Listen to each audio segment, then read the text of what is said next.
Welcome to the Anxiety Coaches Podcast, a relaxing and informative show where we explore anxiety, panic, and PTSD, sharing how you can overcome them for life.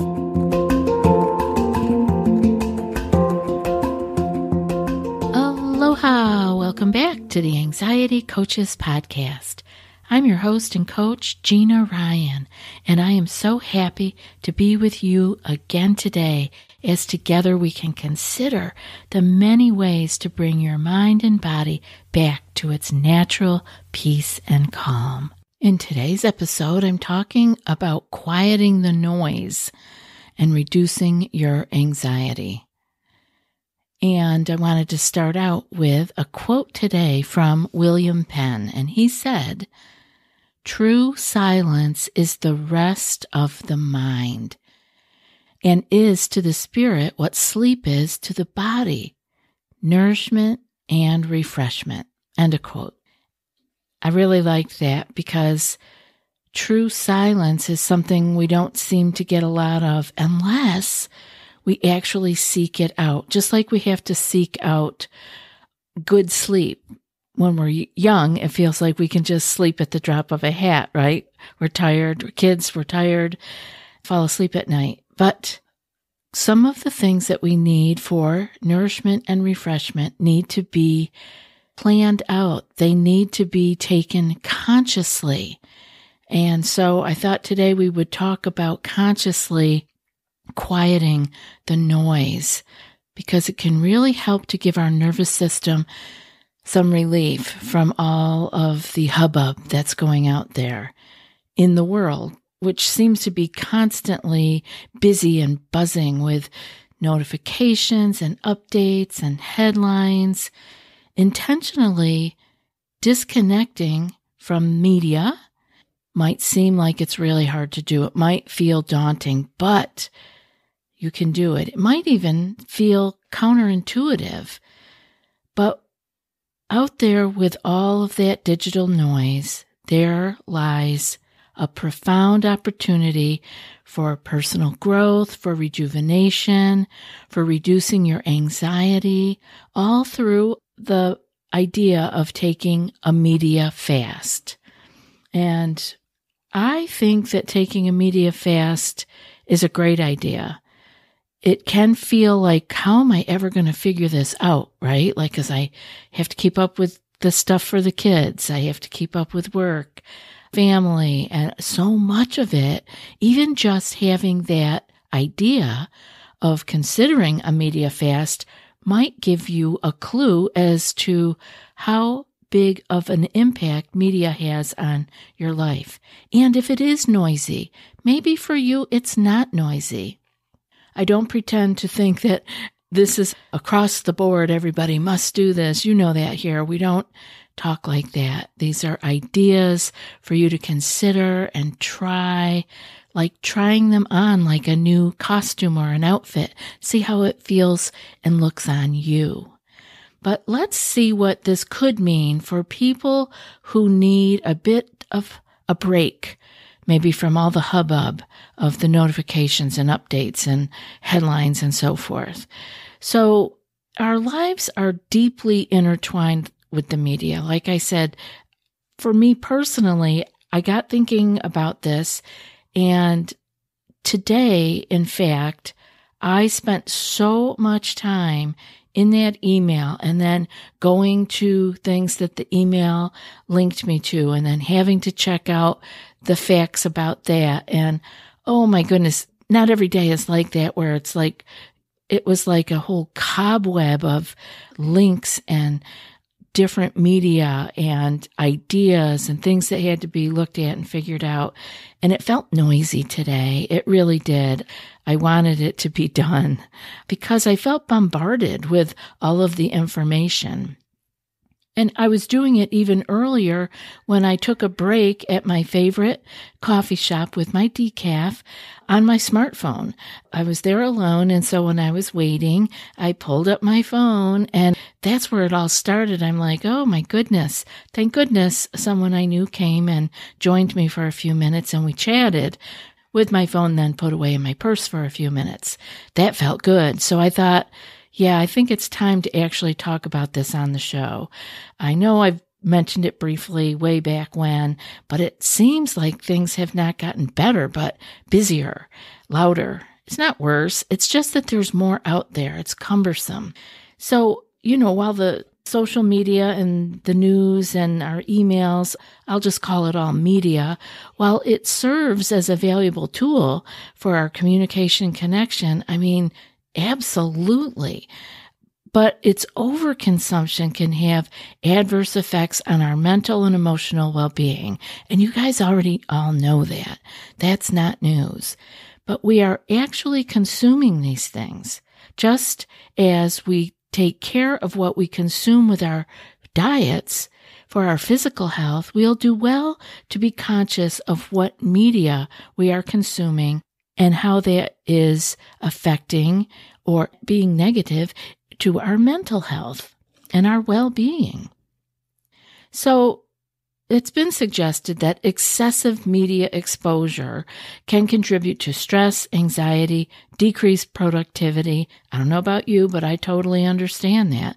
Those are all true in my own life. And the constant stream of content can lead to the feelings of the fear of missing out, or FOMO. And we can also start comparing ourselves. We could be fueling dissatisfaction and actually undermining our own sense of self-worth because we are comparing to this big, huge world.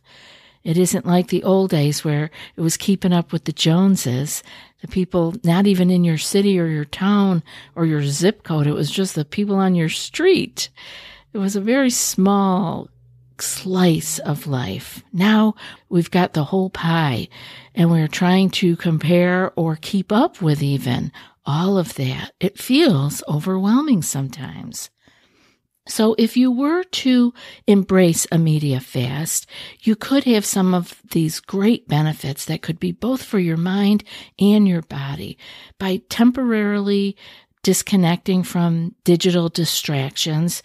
We could experience a number of great things. First could be we could have more mental clarity because reduced exposure to stimuli allows the mind to quiet, fostering clarity of thought and enhanced focus.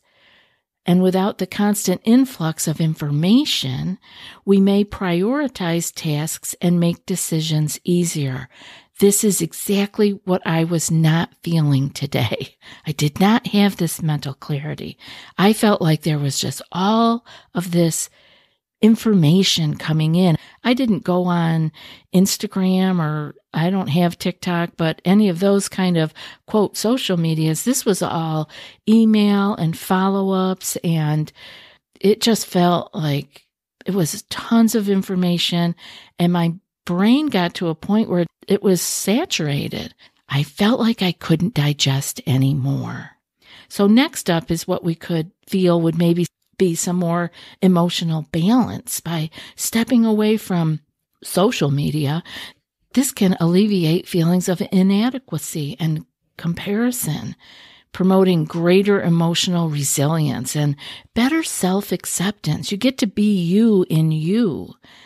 And by reducing exposure to negative news, which sometimes there is a lot of that on social media, individuals can mitigate feelings of anxiety and overwhelm. You could begin fostering a greater sense of inner peace because you would be living more in your world, the places that you have some ability to affect. Instead of this great big whole earth that we get the news in the snap of a finger, we know exactly what's going on if we want to. And we have very little that we can do for a lot of that. And this leaves us hanging. It leaves the overly conscientious person feeling like they can't do enough and feeling really low about themselves.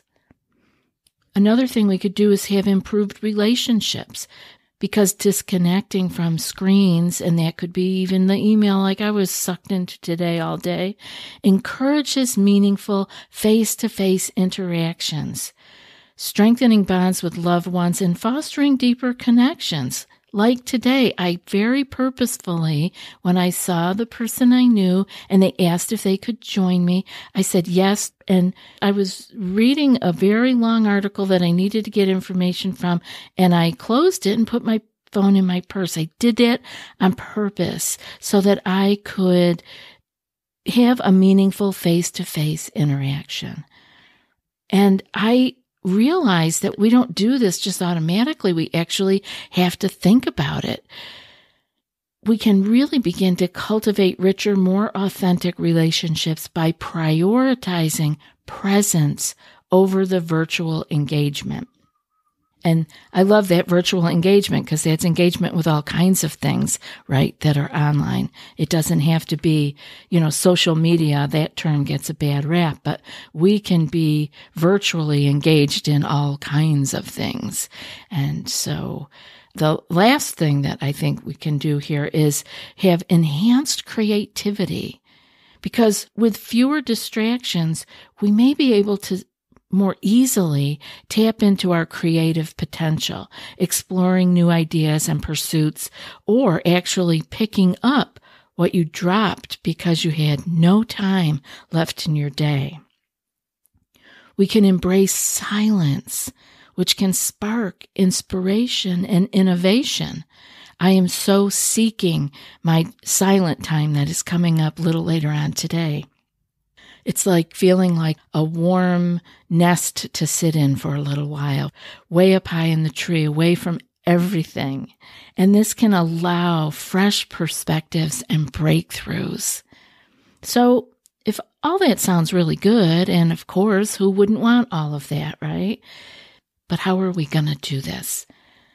It doesn't necessarily mean cutting off all forms of media cold turkey to do a media fast, but it does involve setting intentional boundaries and gradually maybe reducing your media consumption. So I thought we could talk about some of the step-by-steps that you could take to have a little media detox yourself. First off, you could have some clear intentions. It's really important. We have attention and then we have intentions. And I want you to reflect on why you're undertaking a media fast or a detox and what it is that you hope to gain from the experience. You could write this out in your journal. This is a great place to begin really setting up what you're going to do with your intention. So whether it's to reduce stress or foster creativity or maybe be more present in your relationships, clarifying your intentions will guide you on this journey. Second would be to define your parameters. So actually determine the duration and the scope of this media fast you're going to take. Will you abstain from all forms of media or only specific platforms? Will it be a weekend retreat or an extended period of disconnection? You can establish clear parameters that will help you stay accountable. Like for me, if I had to do this like on a day like today, I would have had only a certain amount of time that I could spend in the email and following all of the wormholes it takes me down. Only without taking a break, without getting up from my desk, maybe having a sip of water or staring out the window for a couple of minutes. That's what I would do for the type of problem I had today. Now, next up, number 3 would be to let other people know what you're doing. So tell your family and your friends and maybe your colleagues, if it involves them, about your media fast to manage expectations and really get yourself some more support. Explain why you're undertaking this journey and how they can help you by respecting your boundaries. Number 4 would be to unplug gradually. I'd really love it if you could ease into your media fast by slowly reducing your screen time. And again, start by setting up specific hours or days where you're going to abstain from media consumption and gradually extending these periods over time. Number 5 would be to engage in alternative activities. So fill the void left by media with enriching activities such as reading, journaling, spending time outdoors, pursuing hobbies. This is going to be different for everybody. But for me, today, it would have been to take those little pauses that I would give myself and look out the window. Just be. That feels good to me. And use the opportunity to reconnect with yourself and explore new interests if that is your desire. Number 6 is to practice mindfulness. Embrace the moments of silence and stillness, this time that you are freeing up throughout your day now, and engage in mindfulness practices such as prayer and meditation. Do your yoga or qigong or a breathing exercises, a body scan. All of this can be done to cultivate presence and more inner peace. And number 7, reflect and reevaluate. Regularly check in with yourself to reflect on your media detox experience. Notice if any shifts in your mood came about, or your productivity, or overall well-being, and use this feedback to adjust your approach as needed. Again, this is a great place to use your journal and write out what you noticed after a day or after a week. This can be something that you do, like really diving in at some point and take a whole day off or a whole weekend. I mean, I remember back in the day when I would go to Omega Institute, cell phones were pretty new. I remember having it in the car, but there was no cell service at Omega Institute back then. I'm sure it's all wired up now. But even back then, this had to be 20 years ago. It was such a relief to know that you had to leave the phone number of where you were, so that then a staff member would have to come and look for you if there was an emergency or a message that you needed. And a friend did leave a message, and they taped it to my door. It was so awesome. I kind of pine after that every once in a while. I wouldn't want it to be like that all the time, but to have a weekend or a 3-day, 4-day retreat where there was no internet, no email, no social media would feel really awesome. Even to me, who is not a big consumer of social media. But, you know, this whole world is dominated by constant connectivity, and it's a real art to be able to disconnect. And I think it's really important these days to consider it. So by embracing a media fast, we can reclaim our time, our attention, and ultimately our sense of self.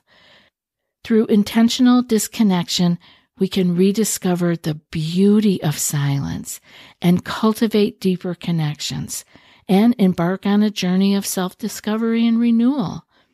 So I hope that you're ready to unplug even a little teeny tiny bit. I would love to hear your experience if you give it a try, even if it's just setting up parameters around your day so that you aren't constantly bombarded by notifications and the like.